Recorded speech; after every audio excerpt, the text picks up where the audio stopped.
Welcome to Conversations. I'm Muqtadar Khan, your host, and today I want to reflect and comment on a development in the United States where two American senators, Senator Blumenthal and Senator Lindsey Graham, a Republican senator, very influential, neoconservative-oriented, highly hawkish, especially with regards to China and Russia. These senators have proposed a bill to essentially eliminate Russia's economy so that they can force Russia to come to the table and negotiate. This is essentially to end the war between Russia and Ukraine. President Donald Trump is quite frustrated that Russia has not basically done what he wanted to do, which is to immediately come forward and have a ceasefire so that President Trump can claim what he always did during the campaign, that he would end the war within 24 hours. But that has not happened. He's been president for more than 5 months now, and we have not seen an end. Rather, we have seen an escalation in the violence between Russia and Ukraine.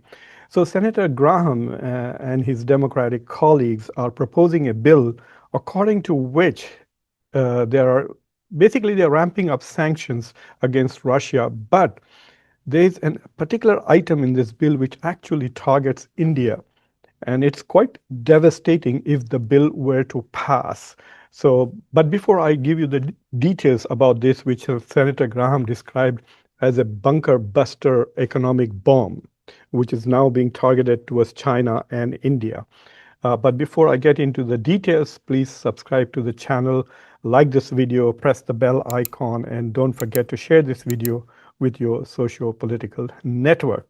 So the bunker buster economic bomb that is there in this basically says that if any country were to buy oil from Russia, then America would impose 500% tariffs on all goods exported from that country to the United States. Now, everybody, I guess, are stealing Trump's, shall we say, playbook and are using tariffs as a leverage to impose their foreign policy demands on foreign countries.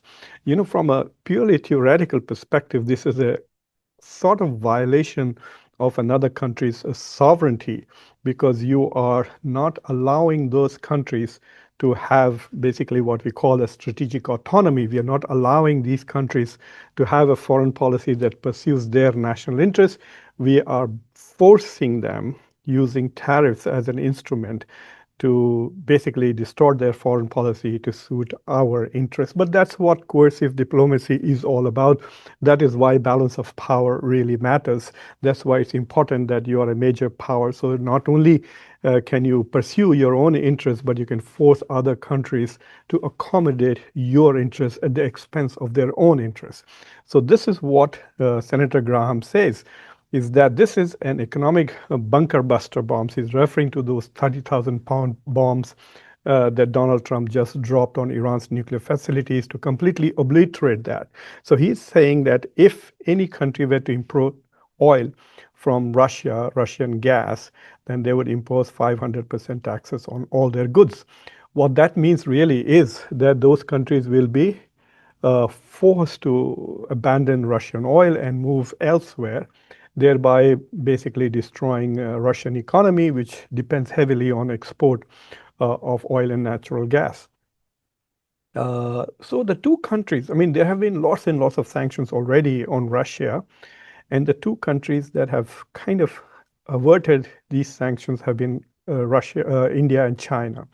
China is on an average buying about $250 billion worth of goods, basically oil from Russia, and India has managed about over $60 billion for 2 years in a row. And I think this year, in 2024, India bought $65 billion worth of Russian oil. India not only refines that, but actually also consumes it at home, but also exports it abroad, indeed to European countries and even to New York City. So if India were not to buy that, I mean, this would really hurt Russia if India and China stopped importing Russian oil. And so Russia will be not only forced to come to the table, but I think Russia will be in a situation where Ukraine might have an upper hand if Europeans and Americans continue to provide Ukraine with weapons and deprive Russia of its basically income. But Donald Trump doesn't like this bill because there are two aspects to the reason why he does not like the bill. Donald Trump is not as anti-Russia as the U.S. Parliament, U.S. Congress is. The House as well as the Senate, especially American senators on both sides of the aisle, are very pro-Ukraine and very anti-Russia. They are certainly not America first. I don't think there's a single senator in the United States who is America first. They're all either Ukraine first or Israel first people in the US Senate. So these guys are trying to pass a law which actually restrict the president's discretion when it comes to foreign policy. So they're taking Trump's tariff powers away from him. Constitutionally, the American president does not have the power to impose tariffs.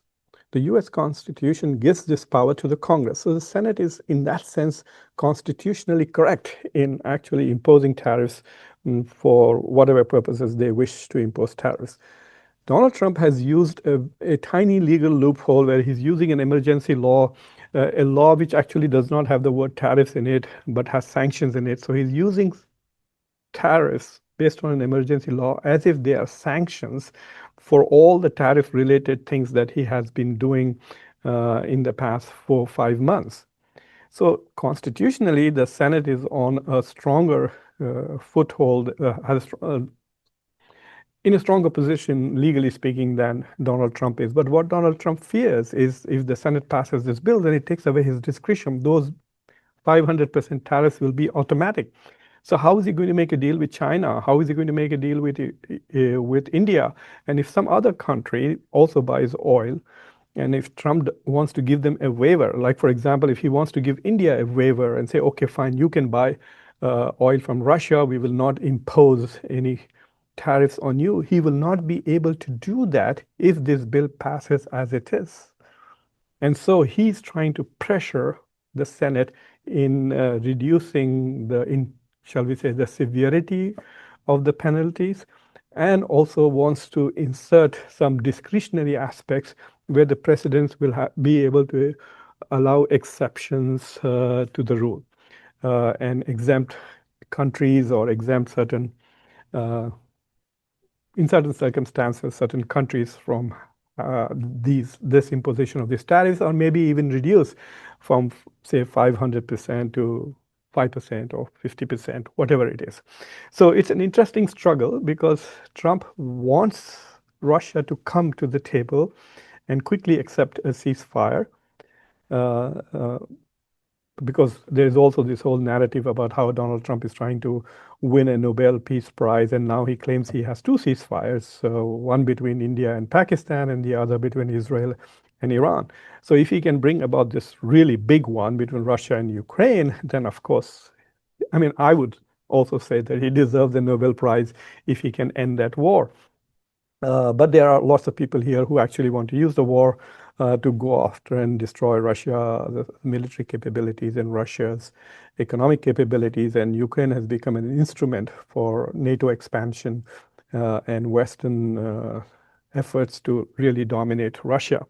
So Trump is against the bill on those grounds that it takes away his capacity and his discretion in foreign policy. So it's like a constitutional struggle, but this bill is very popular in the House as well as in the Senate. And so there's a pretty good chance that it will pass, but in some form or the other. So Donald Trump will obviously pressure a lot of senators as well as people in the House. It is quite possible that given the very narrow margin that the Republicans have in the House, the bill could be defeated in the House if Trump really puts pressure and if the senators do not accommodate Donald Trump and make adjustments to this bill. But whatever it is, for those in India who have been under this delusion that the Trump administration is pro-India just because it has Tulsi Gabbard in it and Kash Patel, should wake up and smell the coffee. The Trump administration is not pro-India. Senator Lindsey Graham is a hardcore neocon Israel firster. Israel comes first to him above everything else. But that Israel first policy of Lindsey Graham does not translate into automatic support to India. India may think it is very close to Israel. India votes according to Israeli interests. India talks about being the voice of the global South, but votes with the global North on issues that concern Israel all the time. But pro-Israel senators like Ted Cruz and Senator Lindsey Graham are not pro-India. Indians need to wake up. You are not Israel. Every time the US has spoken about Israel in any security context, the first sentence always is Israel has a right to defend itself. But when they spoke about the same issues with Operation Sindoor and Pahalgam, etc., that sentence was never used. In fact, there was this constant talk about de-escalation and dialogue, etc.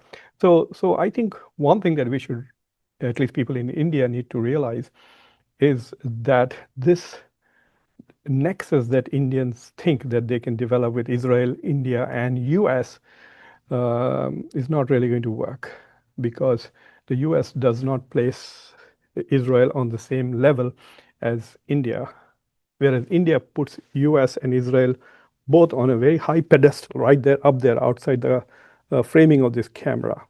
To such an extent that India, who's a member of SCO, who's a member of BRICS, broke away from the Shanghai Cooperation Organization's resolution and destroyed the unanimity of that organization and weakened the organization that it is a part of to basically make Israel happy. So the condemnation that SCO made of Israel, India did not become part of it. So that's the only point I really wanted to make, was that India has to see itself try to fully understand where it stands in the eyes of the Donald Trump administration. And right now, as far as Donald Trump and his administration are concerned, India and Pakistan are rehyphenated. They're on the same level. He has interest in Pakistan. He has an interest in India. He's going to pursue both of them. And apparently, he's also now pursuing a trade agreement with Pakistan. Anyway, so I hope that this particular conversation has removed some of the illusions that some people in India have about the significance of India's relations with the US and significance of India's relations with Israel, because Israeli assets in America are not pro-India. Tim Walz, Mike Walz, a former national security advisor, was very pro-India, very pro-Israel, but that's not always the case. That's the point. Thank you very much for watching Conversations. I'm Muqtadar Khan, your host. Until next time, take care.